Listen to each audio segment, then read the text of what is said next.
Hi, I'm Steve Duke, and this is the Two Roads podcast. On this podcast, we share information to try and help you figure out what it is that you want to do with your life and then to make that life a reality. Before I get into today's show, I want to tell you about our Instagram account, which I just started like a week ago. I've got a grand total of, I think, 62 followers right now, so it's really taken off. But what I'm doing on there is sharing lots of content to help you with this mission of trying to figure out what it is that you want to do and sharing my own journey along the way. So I'll have clips from this podcast and the people that I interview, but I'm also creating my own content about the different types of exercises and things that I'm doing to help figure out what it is that I want to do. So go and give us a follow. It's at Two Roads Pod on Instagram, and maybe you might just be my 63rd follower. So today on the show, I had Samantha Brett. So I know Samantha for about a year, because I started training in the gym that she works at in Bondi. And she is a yoga teacher and a fitness coach in Sydney. And so in this episode, we go deep into what it's like to actually work in the health and wellness industry. We talk about how she got into it, how she moved from Canada to Australia, why she loves the industry so much, and what she thinks it takes to be a really good coach as well. We also go into some of the nitty-gritty details around how much you can get paid as a coach and as a yoga teacher, what that's like when you're starting off versus what it can maybe grow to as you get a bit more experienced, and also the other different types of things that you can do to generate income for yourself when working in the industry. So Sam is someone who I think has built a life that allows her to do all of the things that she really wants to do. She actually says that herself during the chat that we had. And she's also got great balance and seems that she has real meaning and purpose in the work that she does, which I think is fantastic. And you can see how excited and passionate she gets when she talks about the work that she does.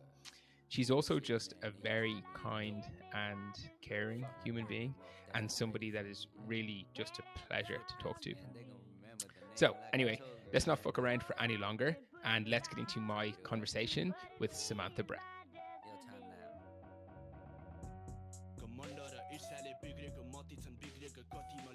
Okay, Sam, first question. How do you describe what you do? Great question. I do several different things. So I work in the wellness industry as a personal trainer and coach. I work as a yoga teacher, and I also run yoga retreats and workshops and things like that. So it's a hybrid of working with people and for myself. Yeah. Okay.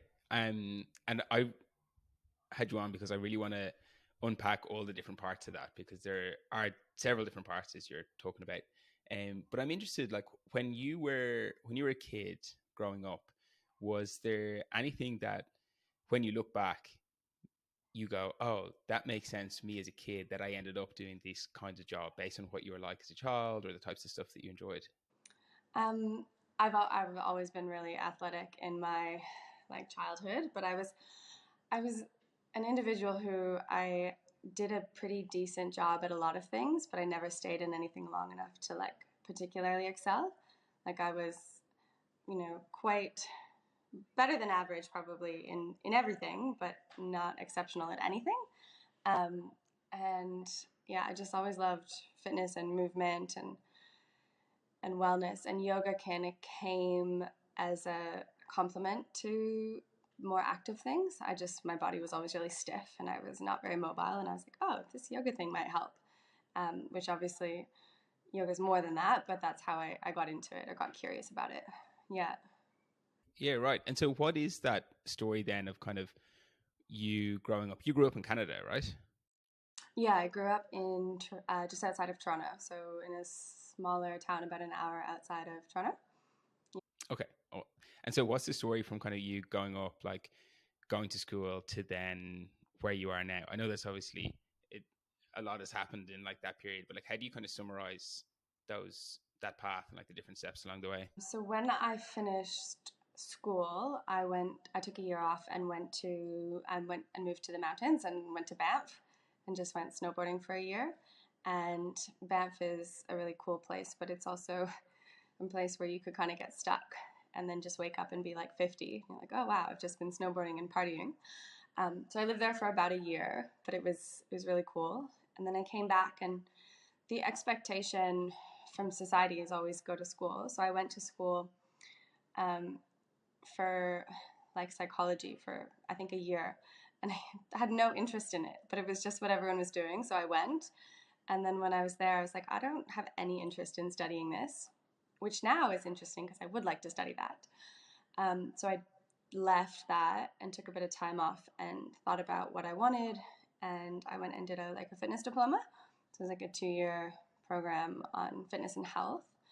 And while I did that, I did my personal training certification and my yoga teacher training at the same time to fund all of that. So my parents never kind of had the opportunity to pay for my education. So to fund all of this, I worked in hospitality, which is relatively lucrative when you're young. Like, you make a fair bit of money to pay for education, but also pay for whatever else it is that you'd want to do. And it became a means all along my younger years. I probably worked in hospitality for like 10 years to fund all of these things that I wanted to do, whether it be traveling or continuing education and things like that. Yeah, right. And so, like, you were doing a psychology degree initially, and you knew it wasn't for you, but then you were interested in the fitness side of things. What was it that made you realize that you were interested in that? Well, it's just it was a fitness and health program, and I think what was interesting is just I really enjoyed that, and I enjoyed how, like, I feel like I struggled with say my confidence and self-esteem and all of those things that people do when they're young, and through a training environment I started to get more comfortable with myself and learn, and it was really good. So I wanted to then be able to share that or learn more about it so that I could potentially share that. And that's sort of, yeah, what I did there. And then when I did those courses is around the time a couple of years earlier. So I did the courses, and then I worked a little bit in the industry, and then I moved to Australia. And when I moved to Australia, I just worked in hospitality because I didn't know how long I was going to be here for. And then I was in a sponsored role in a restaurant management role, which was awful. But so I had to stay in that role for a little while because I was sponsored. And then once my sponsorship came through, then I could go back to working in fitness and health and yoga. So that was like 9 years ago that I moved here. But yeah, so then since like say 2017 is when I've been doing the yoga and the fitness in Sydney. Why did you initially move to Australia? Great question. Change. I think I was in a role. I was in a PT role in Toronto that was good, but it didn't. Sorry, it was good financially, but it wasn't. It didn't resonate with my values, which is often how the industry goes.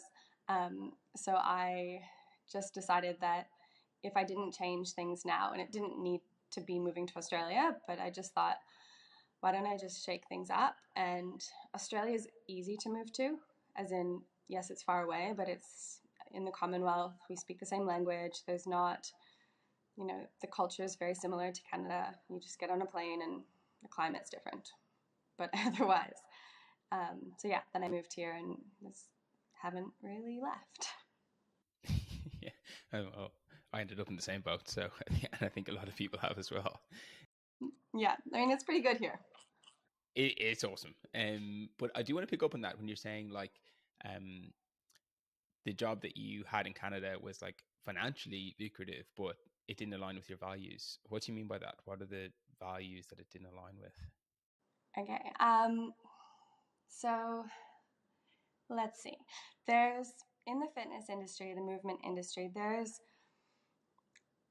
like, how do I put this without trying to be too offensive? It's okay. I think you can be offensive. I can be offensive. Okay. There's really poor quality training out there, which is just like, people perceive that if they are worked really hard, like their heart rate is elevated, they're sweating, it was high intensity, that's the definition of a good workout. And it could be like, that's not to say there's no place for any high intensity or plyometric work, but training, you're trying to think about the longevity of the body, and some sessions are going to have more intensity. And yeah, I just, a lot of the training that's out there, I don't think it's beneficial. My partner's also a trainer, and his previous role, they worked with clients with back pain, and they were all just like post F45 clients who had trained there for ages, and were like, oh wow, I learned that deadlifting poorly or whatever it is just not good for me in the long term. Like, it's just, you have to be smart about your training. And the thing about it is, as a trainer or a yoga teacher, you have to be willing to not be liked, because the people, if you just give them what they want, they're going to end up injured. And you kind of need to come into that place where you educate people on what's appropriate and what's necessary and the purpose, and obviously understanding people's goals. But just like I'm sure you've experienced or read, like, if you get rich, that's not the trick to a satisfying life. And if you are thin or jacked, that is also not going to create fulfillment or satisfaction. So you could get there and you'll probably find that you're not feeling that way. But so it's helping people, I guess, unpack their goals as well. Like, when people say, I want to lose 10 pounds, it's like, well, maybe you do, but why? And what do you really want is probably to feel at home in your body and comfortable and satisfied and at peace, which part of that might be unpacking maybe why you've put on this weight or whatever it is. But yeah, interesting. Yeah, I think that's super interesting, because I've been thinking a lot recently about reframing problems, and I've like read some good books about that. And I was thinking about that for my own health goals, because I've always had some sort of health goal related to, physique and appearance, or get down to a certain body fat percentage or whatever else it is. And I've made a lot of progress, but I've never ever felt like I hit any of them, right? And so then I was thinking recently, I was like, well, maybe the reframe of this is that I stop trying to make this goal, and instead I just make myself happy without it, rather than always, because I feel like there's been like 10 years of me like wanting to have this goal and then never quite getting there, and like probably objectively making a lot of progress but never getting there. And I'm like, this just seems dumb. Like, if you're doing something for 10 years and you never feel like you actually got it, you probably need to reframe it and think about it a bit of a different way. Yeah. And then it also, like, when you have been working on something for so long, it's like, if I'm not getting it, does it align with my values? Is it like necessary? Like, so I always, when I was younger, I struggled with like disordered eating and like distorted body image, and so many young people, and even like our age, would. And this industry is not particularly friendly for that. But so for years, I was like, oh, if I just had a six pack, or if I just had, like, my life would be complete. And I worked on this goal for so long. And then this obsession just made, like, it was just, why? And then I don't, for myself personally, don't do any sort of body goals, like nothing about, because it creates for me, like, I don't know, it's not good for my mental health. So learning to be comfortable with who I was the most important thing. And that's what I try and teach my clients or my students. And I shift towards more like skills and things like that, but also not putting value on the outcome. Like, it's still work towards something and the progress, but whether it happens or it doesn't happen is not the point, if that makes sense. Yeah, for sure. It's actually one of the things that I've shifted to this year in terms of making my own goals, not just for fitness but for everything. It was like I always had these like outcome goals, and then this year I switched, and I'm doing input goals. So instead of being like, oh, I want to be super mobile, I'm like, no, my input goal is like, well, if I do 10 minutes mobility 5 times a week, like I'm going to get somewhere, you know, rather than having this output goal, which is either A, really hard to measure, or B, kind of useless, because like, what are you going to do with that anyway? Like, you can't, on a Monday morning, I can't wake up and be like, I'm going to achieve my mobility goal today, right? Like you can't do anything about that. Yeah, but I want to go back to what you're saying though about um how you kind of, I can't remember the exact words that you said, but like made yourself okay with the way you are and let go of having like those body goals and stuff. Because I'm probably going through that process myself, and I'm definitely not there because I definitely do still feel a pull to it. So some days I'm okay, and then some days I'm like, no, this is what I want, and I'll be like strict with myself around like food or exercise or whatever else. It never feels that great, right? But like I obviously haven't been able to fully let it go. So what was there anything that helped with that? Was it just a really long journey? Is there anything you can kind of share with me? It's funny because like where I live or where you lived before you where you live, this is like the worst place to try to unpack that and work through that because we live in the land of unrealistic body ideals. Like it is a little bit of a zoo out there, and I think that it is challenging to feel comfortable in your own skin when you are surrounded by like all of these supermodel men and women who are like in perfect physique. But um, for me, it's just been a long journey of unpacking and understanding, and just even having open conversations with people.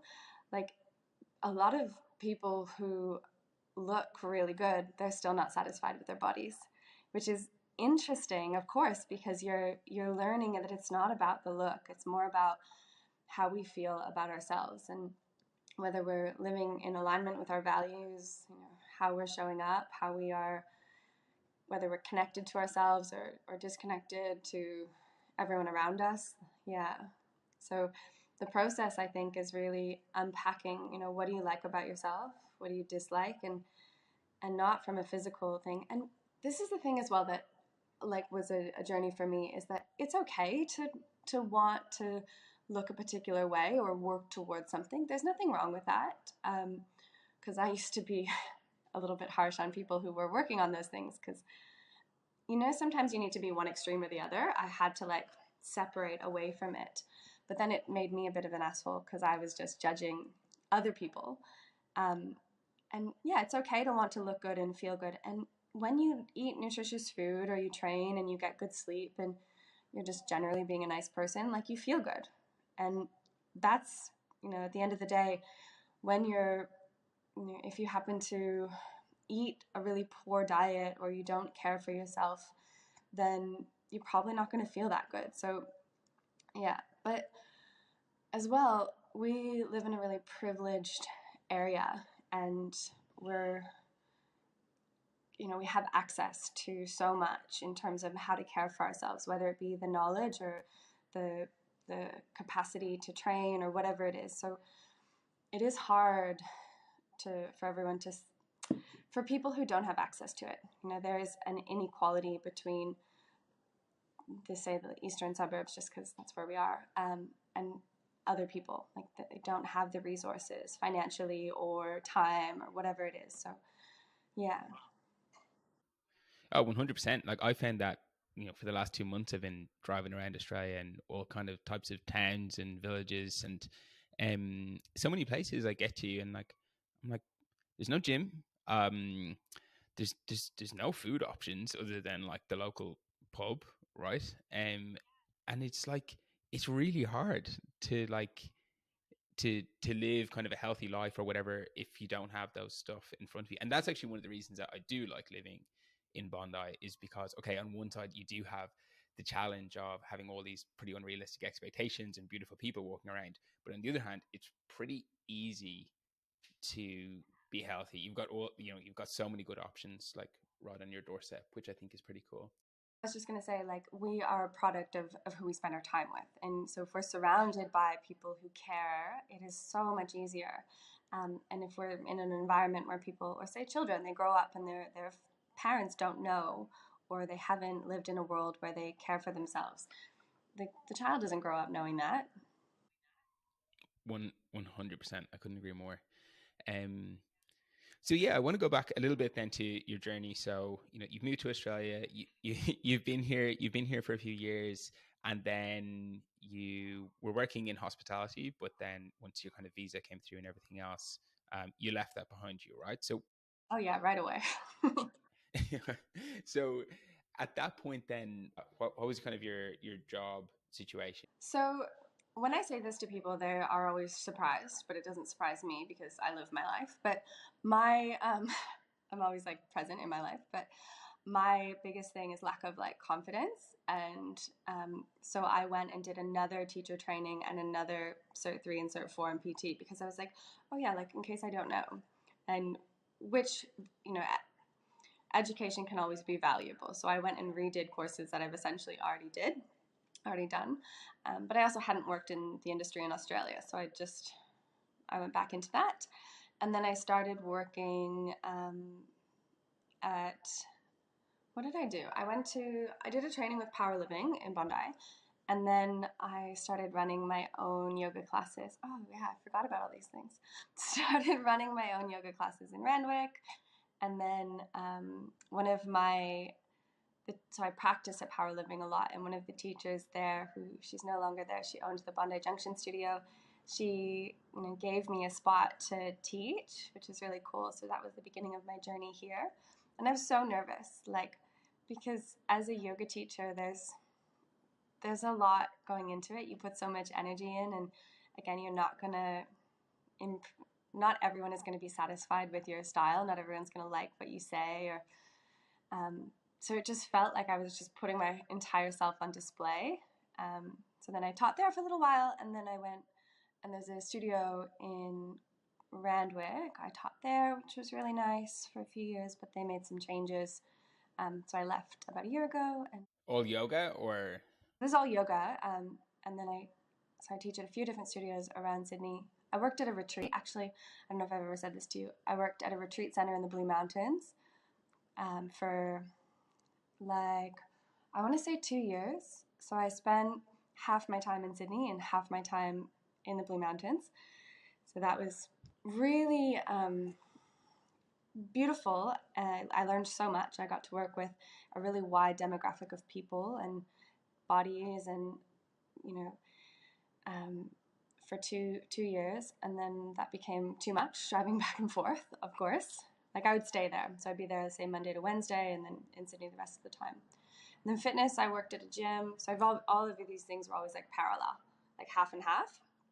I worked at a gym doing one-on-one training, who again I did not align with their values. So then I was like, okay, I'm out, and worked at another gym that wasn't too bad for a while, and then took a break before I came to Agoja and just did one-on-one clients.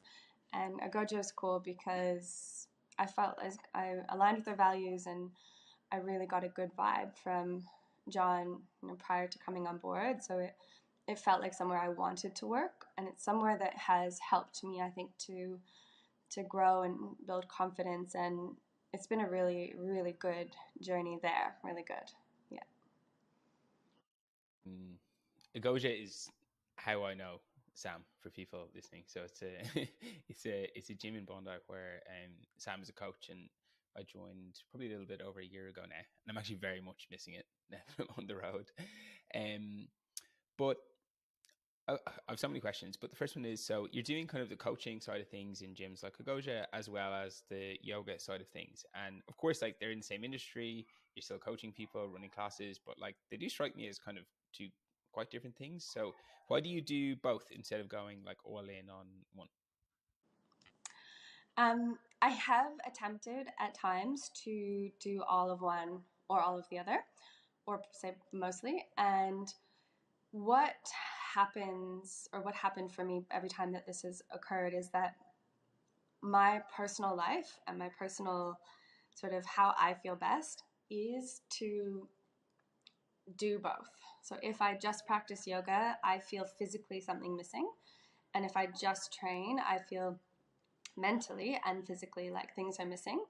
And I've found a sweet spot where I've balanced the two movement, just purely talking movement, the movement modalities to help me feel the best that I can in my body. So then this is what kind of made me want to share both. And then I work a lot of one-on-one clients or students, and with them I do like hybrid. So it's sort of like, okay, you tell me your goals, like what do you want to work on? And some people will say, oh, I want to get stronger, or I want to learn yoga asana, or whatever it is. But it always becomes sort of like, okay, are you a stressed out individual? Maybe we're giving you tools and techniques and breath work to help you so when you're not stressed out. Or maybe it's mobility or recovery work. Or so now I'm really fortunate that I'm busy, so I don't take on new clients at the moment, which is great. And all of my clients, I think, have a trust in me to offer them what I think maybe they need. Like, we work together, of course, but I don't have to sit into a particular framework of this has to be this, which is kind of cool. Yeah, yeah, that's nice. I think the variety is pretty cool that you can get as well across those different things.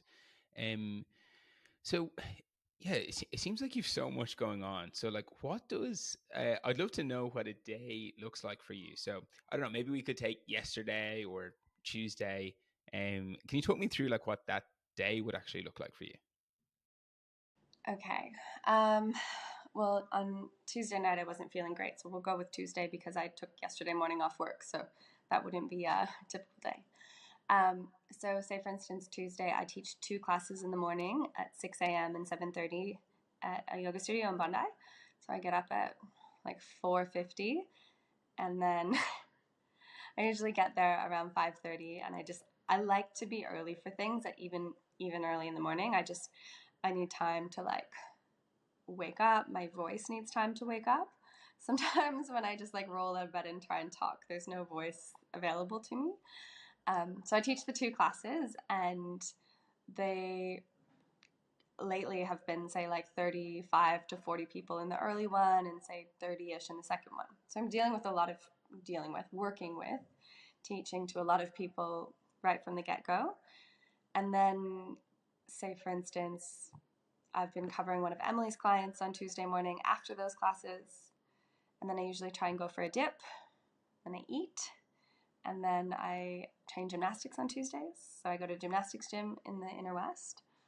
And then I would come home, and usually I'd have a couple of hours that would be allocated for, I'm doing some continuing education for yoga. So either that, I'm also doing a mentorship right now for fitness training. So I would have that, and I run the retreats and the workshops. So within all of those extra tasks, I would allocate them throughout the week. So it would be like, okay, this block, we're going to do retreat work, or this is mentorship work, or this is etc. And it's just, I have to be good with my time management. And then after that, I would have another client, and then I would teach one more class, and then I would go to bed. Wow, that seems quite a lot. So you're probably doing what, like 5, 6 hours of actual teaching on a day? Yeah, like 5 to 6 on most days. So I only work Monday to Friday now, which is rare for this industry, but I set some boundaries earlier this year. Um, but yeah, 5 to 6 hours of face-to-face time, and those would be spread out throughout the day. You know, in an ideal world, I'd work, I don't know, 6 a.m. till 12 every day, but that's just not the reality. Like, you have to work around people's schedules. You have to just, there's so many factors. Yeah. And do you, because I would find that a bit challenging, right? That you're kind of working in like blocks of a couple of hours every time. So it feels like, I imagine if you've got like a 6 a.m. class and it's, you're doing something with somebody at 6 p.m., it feels like even if you haven't worked for that whole 12 or 13-hour block, it probably feels like that because, or does it, right? Yes and no. Like, yes and no. So there's benefits to it, right? Like, I go to the beach when it's not busy. You know, I have a half an hour in the middle of the day and it's not busy, I go for a swim. My grocery shopping, everything that I have to do, although I started ordering food, so now I don't go to the grocery store, but everything I did that was other people experience on weekends or evenings that are busy takes me way less time. So there's, like, over the last few years working with such large volumes of people, I realized that I am a little bit like introverted now in my own time because I spend so much time with people. Like I need to recharge like by myself, or I'm good at one-on-one or even like two-on-one. I'm not good in big social events anymore. Like I don't thrive. I don't like it. Um, so yeah, there's benefits to it and there's challenges. Are you naturally introverted? I I grew up very extrovert. Like I was very social. But I've been reflecting on this a lot recently, and I just think it's because I spend so much time with people that there's only so much to do. Whereas previously, say for instance, when I worked in hospitality, you'd come across a lot of people, and it would be very interactive. And I've always been very sociable and chatty in that regard. But there's no personal connection. Like I don't know anything about these people. I'm just serving them some food and moving on with my life. But in yoga and in fitness, like you end up being someone's therapist. People present sides of themselves that are, you see the best sides of people and you see the worst sides of people, and it's a lot of energy to manage, and there's a lot of giving. So like my old business partner that I did the yoga retreats with, before we ran retreats, I needed to like go to a yoga class and like have a bath and chill, whereas she recharged by like meeting up with our friends and doing something social. And it's so interesting, like fascinating how we all recharge in a different way. But yeah, so naturally, I don't know, I was very social as a child, but I don't know. Yeah, because like I would imagine, if you're running classes, like you have to bring a certain level of energy to it, right? Um, and so I can imagine that's challenging. So if you are like, if there's somebody thinking about this and they're like, oh, I might, this is an industry that I might want to pursue. I might want to actually be a coach or to be a yoga teacher or whatever else.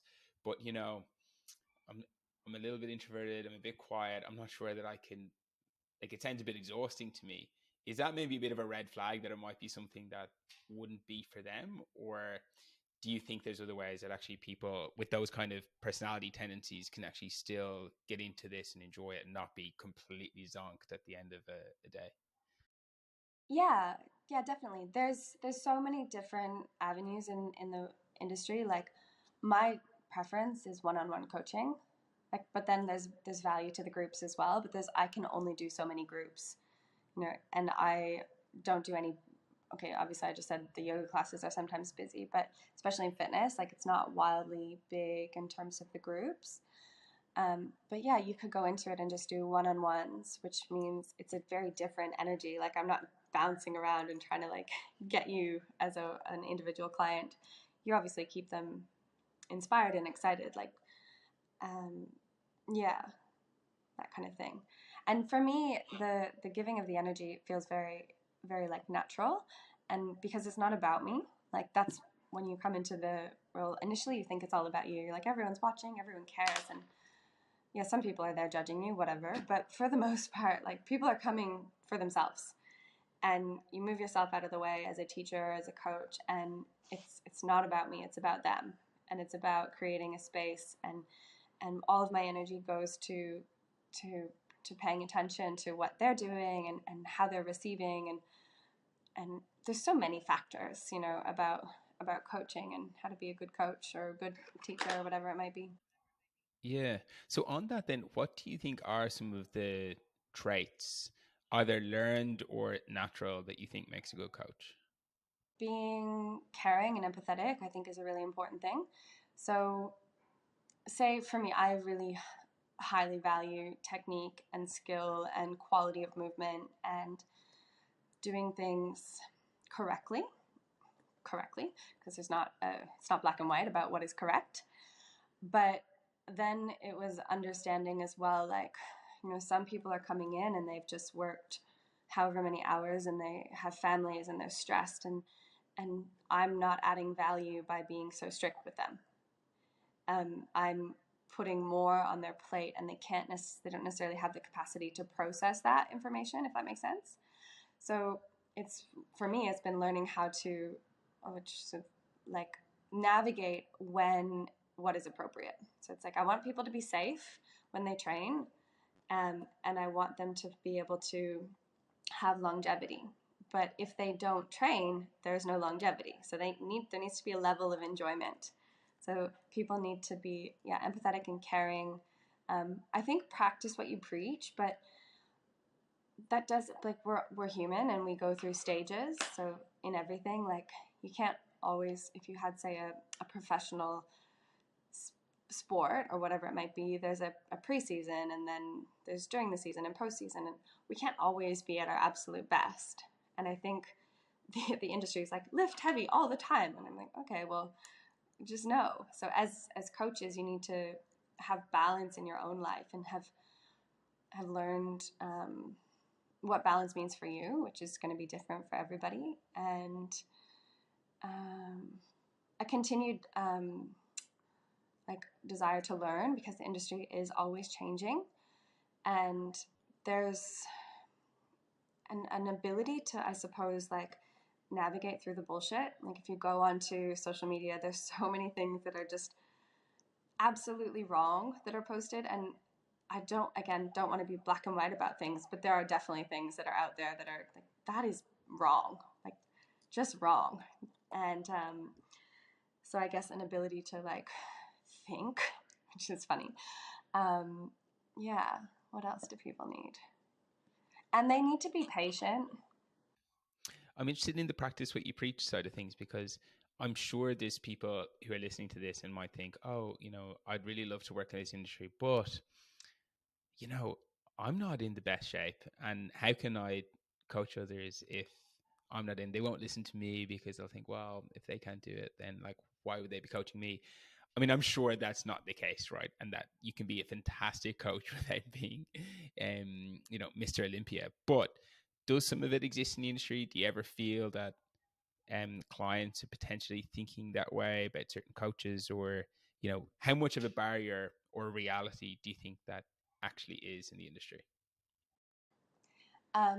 Two things. One is that the people who have been out of shape and the people who have, say, in yoga, been less mobile, everyone who's had to work towards something, they're going to be better coaches because they're going to know what people experience and be familiar with the journey.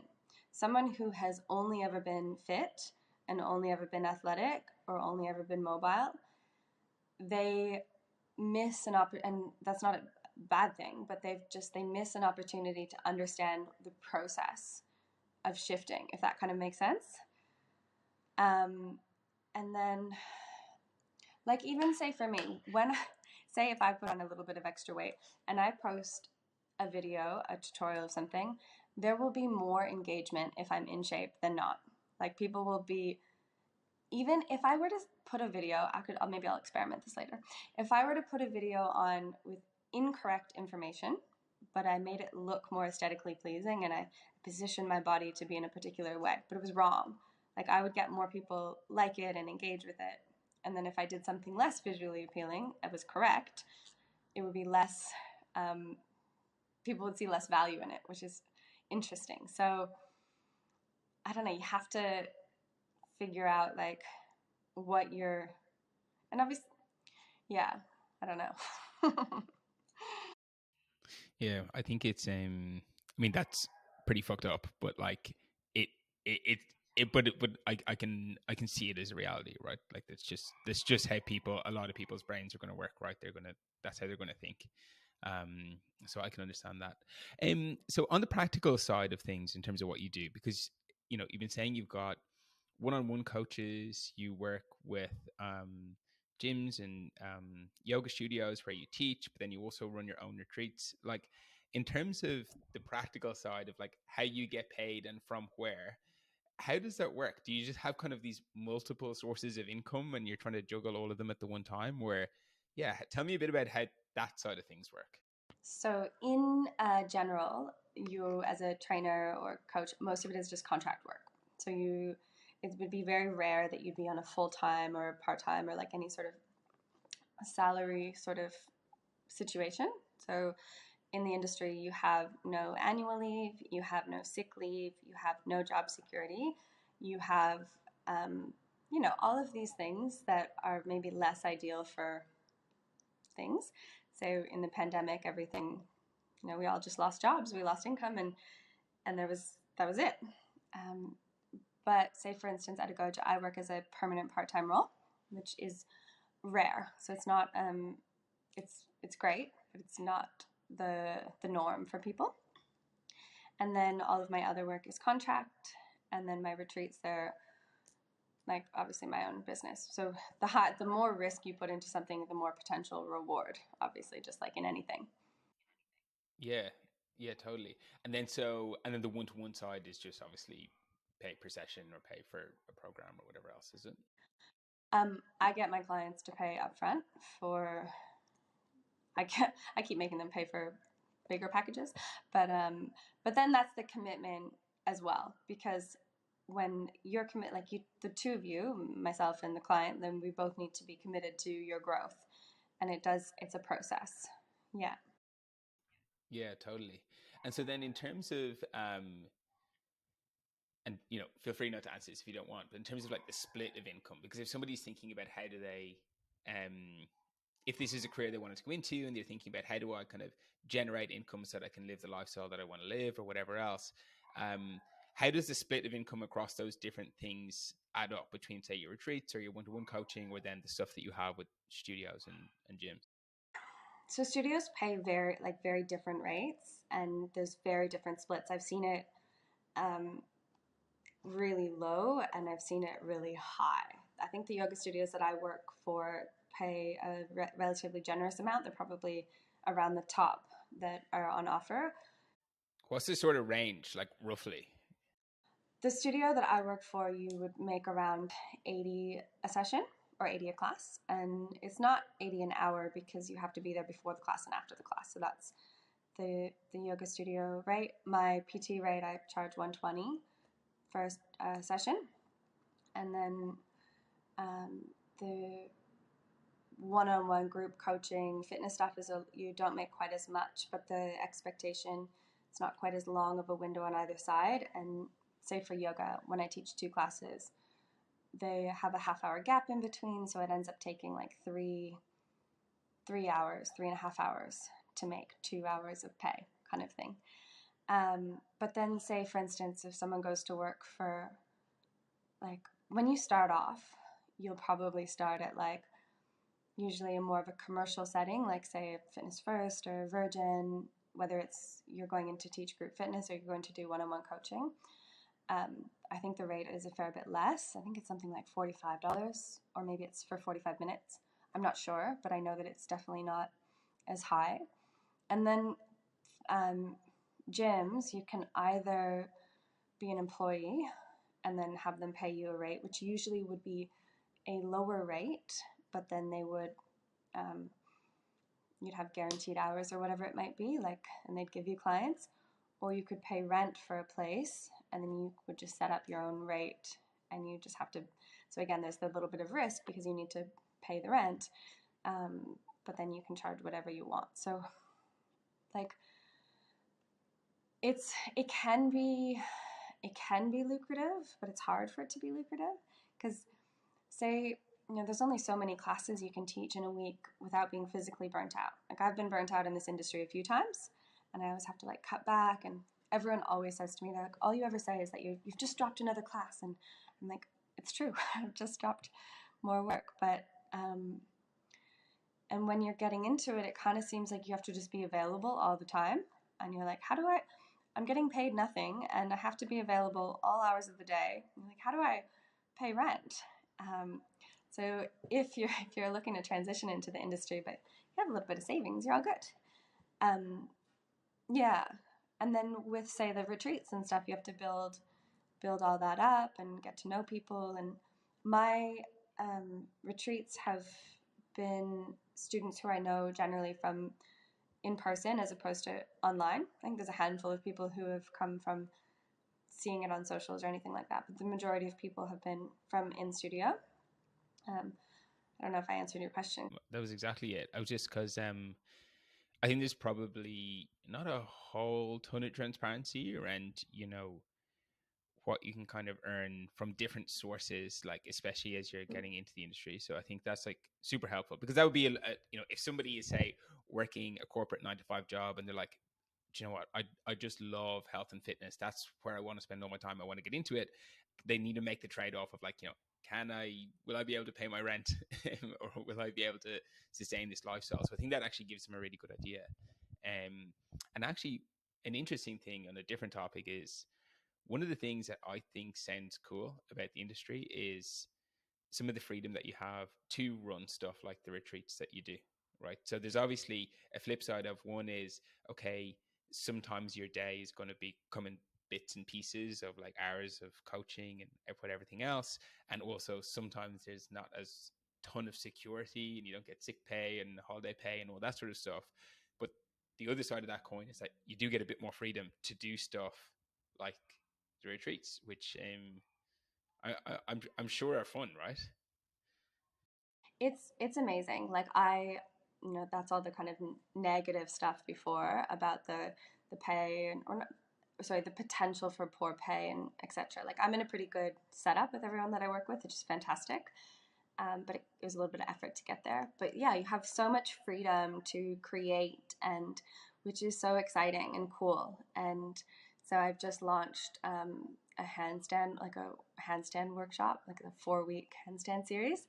And I was just like, oh yeah, I'll just do this. This is fine, and then we'll do this retreat, and we'll just see what happens. And so this retreat that I have upcoming is a new product. So it's a new collaboration with my partner, like my actual partner, and which I've never done before, which is yoga and movement. And we're just like, okay, let's just see what happens and see, what the response is and whether people are curious about it. And it's really fun. Like, and I think, when you read some of the research about our ability to focus and pay attention, we can't actually just sit there for 8 hours and give good quality work. So to work in these smaller blocks, I do feel like I'm more productive, and having the capacity to go for a swim between clients or train and do all this kind of stuff. Like I have created a lifestyle that allows me to do all of the things I want to do. Okay, maybe not all of them, but lots. Like I'm very privileged, let's say. I get to do a lot of the stuff that I want to do every day. But I have to do a lot of the work that maybe I don't want to do, but that creates that. Sure. And is that something that you like consciously created and like work towards, and to have that ability to be able to do the things that you want to do every day?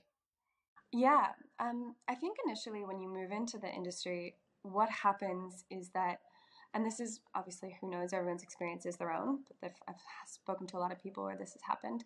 You move into the industry and all of a sudden there's not actually time for your own training, or there's not time for your own practice, just because you're spending so much time in these environments.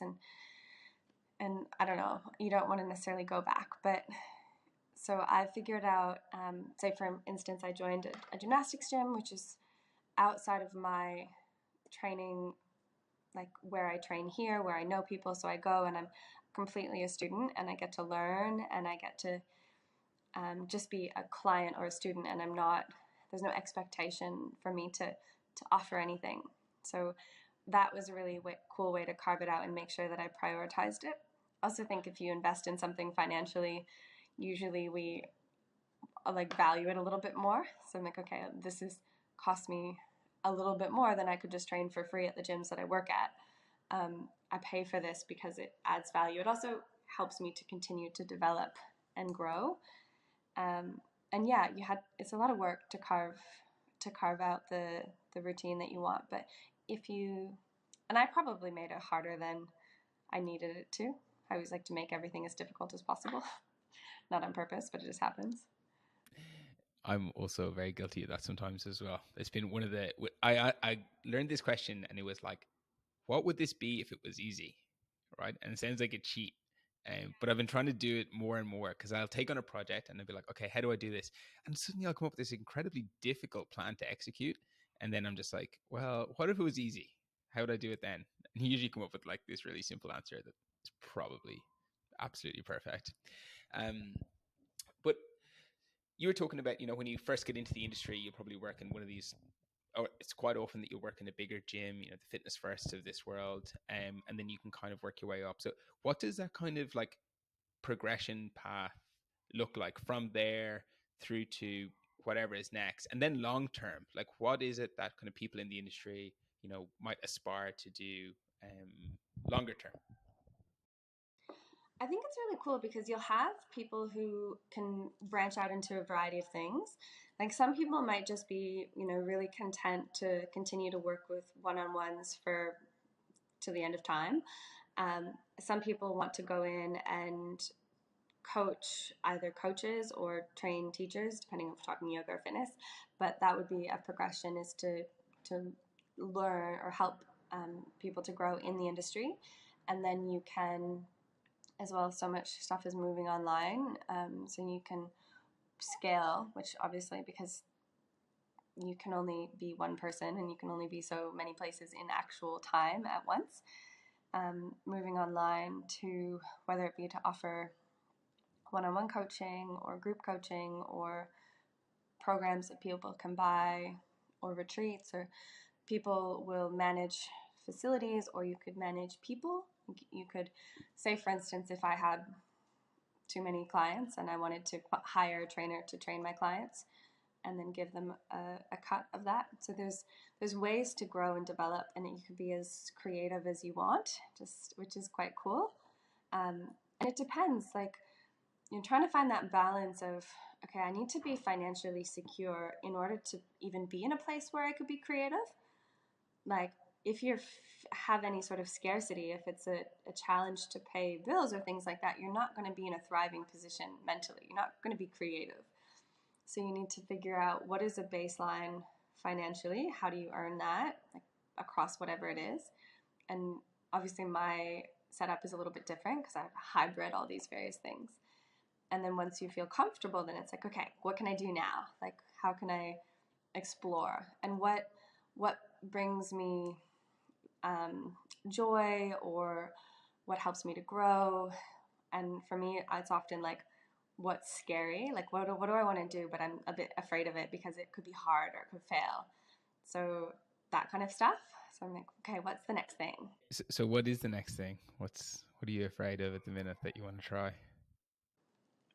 Um, I had one of my teachers, like my yoga teacher, my mentor, or just someone who I've been learning from over the last couple of years, come to my class last week, and I was so nervous. I was very, very nervous, and I was like, "Oh my God, I did such a bad job. Nothing worked. It was just, I thought it was such a disaster." I'm actually going to meet with her today to discuss all the options, and I don't know how that went. So I'll keep you in the loop. But so that was scary for me, like, which is funny that like, even just saying it out loud, you're like, it's so funny that that's scary. Like, have someone come and watch and or participate in. And the retreat is scary. I'm doing a teacher training right now so that I can eventually teach teachers and run workshops and stuff like that. I want to run an international retreat, so that'll be, I think, 2024, which is, again, it's big and it's like, it's cool. It's really fun. But yeah, I don't know. And maybe like create something online. It's very cool, like the potential options or paths that are out there, because I think that's such a benefit of any job, is any job that gives you lots of optionality and like potential routes to go down in the path as you figure stuff out. You're like, oh, I like more of this, I want to do more of that, or maybe I'll try something over here. And like, if you have those options open to you, I think that's so cool. If somebody's listened to this and they said, this is something that I'm interested in, I might want to see if actually I want to work in this industry, like, what would you tell them to do first to both A, figure out if it's something they really want, and then B, if it is what they want, like, what's the kind of the first step? Is it education or is it something else? I think one thing would be to really consider which part of the industry you want to work in. Like, you can work in Olympic lifting, you can work with the general population, you could work with young people or elderly, which those are two populations that need more attention. The kind of Gen Pop is pretty saturated in terms of clients. You might want to work in a rehab setting. You might want to work more in a, like, there's so many, and you might be like, I just want to be an F45 coach. I don't know. You could, like, there's nothing like wrong. So think about what you value and then who you want to help. Like, I always think about it as the purpose for me of working in these industries is I want to help improve the quality of people's lives. And everyone that I interact with, to some degree, I want to make some sort of impact, whether that's helping them to think about their quality of movement or their sleep, or just something. I want to make an impact. And part of it is what interests you. So if you think about the things that interest you, so then you figure out, you can just research like areas that exist or businesses that exist that might work in that particular thing. Like maybe and say everyone wants to work with athletes, but it's hard to work with athletes, but you can go learn about that kind of thing. So it's figuring out what you want to do, and then maybe even just having a chat. Like if you had a coach, say for instance you were like training with a particular coach, whether you had a PT or a group fitness coach or a yoga teacher, is just go out for coffee with them and have a chat about that experience, because they're all really different. And then it's a lot of, just like any industry, a lot of it is relationship built. So your skills will get you so far. Like a lot of it's people skills and your ability to make people feel welcome and valued. This happens a lot in training. Client or trainers just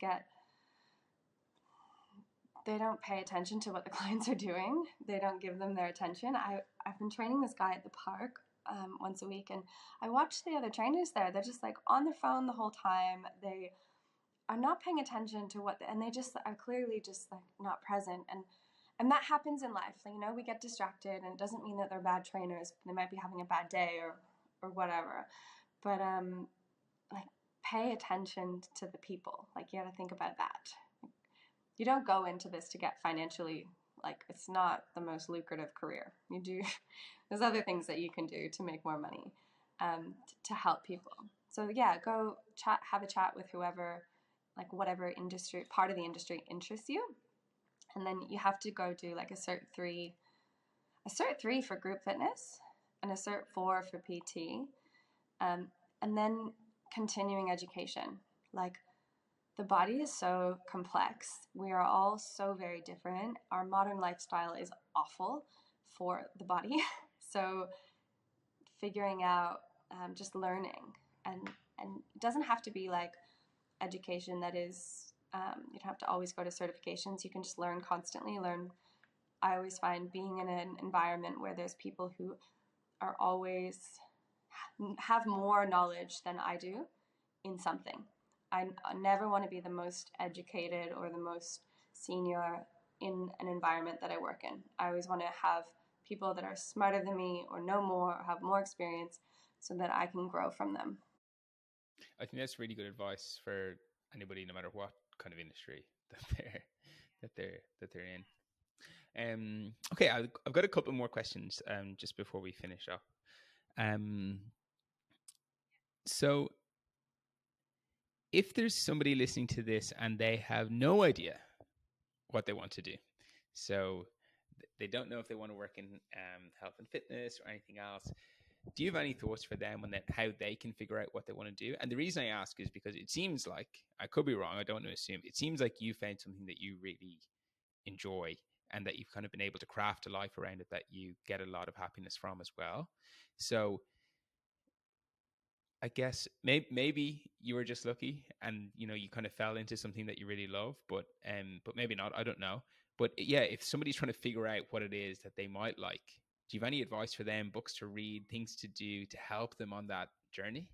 I think the biggest thing is to pay attention to what brings you joy. And I think sometimes as well, we don't answer those questions to ourselves honestly about whether we're feeling satisfied or fulfilled. We kind of like brush it off. And, I think a lot of people are not thriving in their happiness levels. And it doesn't, doing something that you're passionate or is your purpose or what you're connected to doesn't mean that you get to do the things you like all day, every day. There's parts of working in any industry, even if it's one you love, where there's challenges. So pay attention to what brings you joy. So, like, say for instance, if I wasn't in this industry, I'd probably go work in something like outdoorsy, because I also love that, which also kind of fits into the same general realm. But I just think about what makes me happy, and then how can I take that and create a career out of it.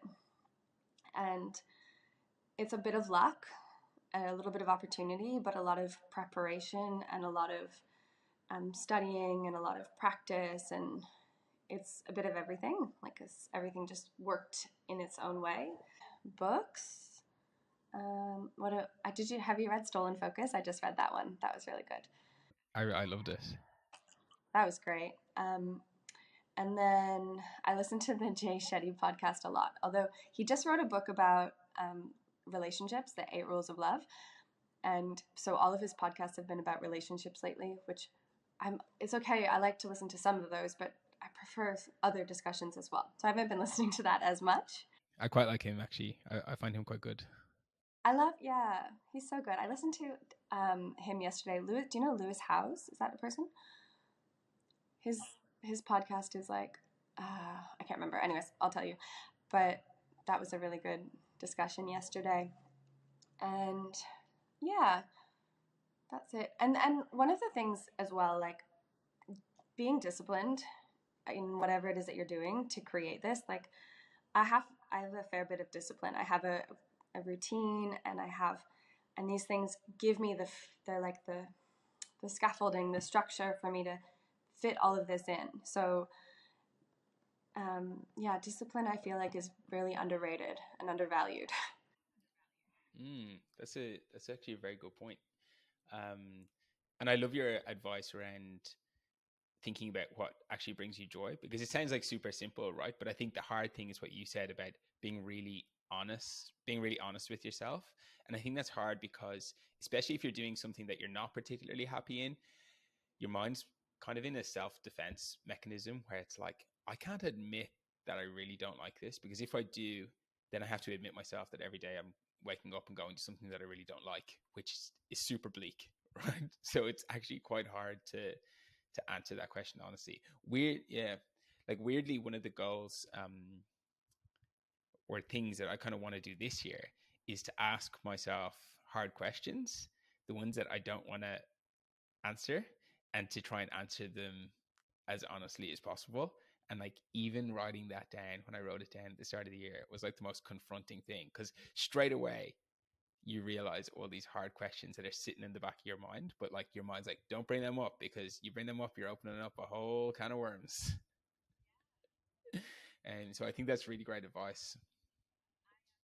This year for me, it was like looking at things that were scary to me. It's like, what's fearful to me, or what am I afraid of, and unpacking trying to understand my relationship with things that I'm scared of and fear, and learn to not be afraid of those things anymore. So that's my this year project. Okay, last question before we finish up. So if we were to sit down again in 5 years' time and you were to go, Stephen, the last 5 years, they've just been amazing. I couldn't even have dreamed how good they have been. What is it that you think would have happened over those 5 years? If everything went in the way that I could control, or I would love to own like a retreat center somewhere really cool in like Costa Rica, or like, somewhere epic, oceanfront, if I'm being really, particular, and have a business where I can run wellness retreats, and whether it be that I solely run them, or I let people hire the space, and then live there-ish and be able to impact people's lives in that capacity, and then have the freedom to, move and visit my family in Canada and be here, and that kind of thing. But I think that would probably be that, as well as run teacher trainings. And it's funny, that would probably be very, very happy. I'd be very happy with that. Sounds pretty good. Yeah. It sounds pretty good. I'm not gonna lie. Well, sign me off. I'm keen for a trip to Costa Rica. So Excellent. Just keep finding investors, and then we'll be good. exactly. Well, listen. Thanks so much for doing this. Like, it's interesting. You talk about like you clearly find so much joy and purpose in like helping people and improving their lives a little bit. I can genuinely say that you've done that for me. I've loved training in Agoja for the last year and a bit, but then more specifically, I think on the mobility side of things, I'm now finally at a point where I'm making progress with it. So I'm a couple months into it. So I'm like doing a lot of the exercises and kind of the routines that that you would have showed me in that kind of spare time after class, and like I really really appreciate that. So I can definitely tick the box for you of like one person at the very very least. I'm sure there's dozens, hundreds more that fall in the same category, but like 100%. Well, Sam, thank you so much. I really really appreciate it. Have a fantastic day. Thanks. So I really hope you enjoyed that chat that I just had with Sam. There was a few things that I took away from it that I thought were super helpful. The first one was, when you're trying to find out what you want to do, just ask yourself the question, where do I find joy? But what you need to do is be really, really honest with yourself when answering it. It's super easy to kind of give yourself an easy out and not really tackle what it is that you actually find joy in, and whether if what you're doing for work does really bring you joy. So ask yourself that question, be honest with yourself, and see what you come up with. The second thing that I found really interesting was about Sam's ability to be creative in her role. And so that wasn't something that when I thought about people being a coach or a yoga teacher, I wasn't thinking that they would have a whole lot of freedom to be creative. But Sam has crafted that into her job and into her life. And it reminds me of this cool concept that I've learned about recently, which is, instead of trying to always look for the perfect job, think about how can you make your job perfect? Because there's things that you might want from your career, from your life, that don't always require you to have to throw out your current job and go find a new one. If you want to be creative, well, can you bring more creativity into the job that you're doing right now? If you want to help people more, can you do that in your current job by mentoring people or coaching people or whatever else it is, rather than having to go and find a job that's purely based around helping people? So I really like that idea about how she's able to bring creativity into her job and her life. It was also really interesting to just hear about the practicalities and the structure of the industry, um, especially around the different types of jobs that you can have, and that most of it is contract work, but sometimes you can get some permanent contracts as well. And what you can get paid at each of those different stages was very interesting for me to learn as well. And I'm sure it's going to be interesting for anybody who is actually considering this industry. One thing to keep in mind, this is Australia. All the numbers that she talks about are in Australian dollars and relative to Australian um, cost of living. So just keep that in mind. And then the final point that I thought was very interesting was the optionality that she has in her job. So when we talked about the potential paths that she could go down in the future, or that somebody in her position could go down, there was lots of them. You can work with athletes, you can start your own gym, you can do your online coaching, or you can actually manage others, you can manage a gym. So there's all these different paths, and I think that's really interesting for somebody who's considering this career, to think that there are so many different paths that you can take within this very very large industry.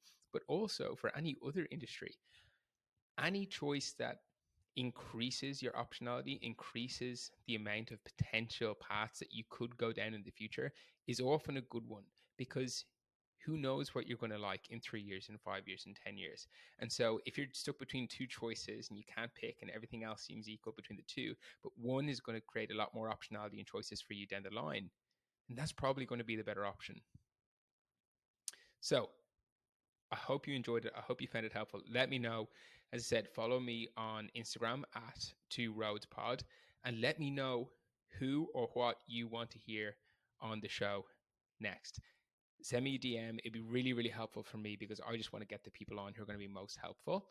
and most interesting to the people who actually listen to the show, which is you, especially if you've made it this far. You're over an hour after listening to my voice. So thank you for that. But yeah, hit me up. Let me know who you'd like to hear on the show, and I'll do my best to get them on. See you next time.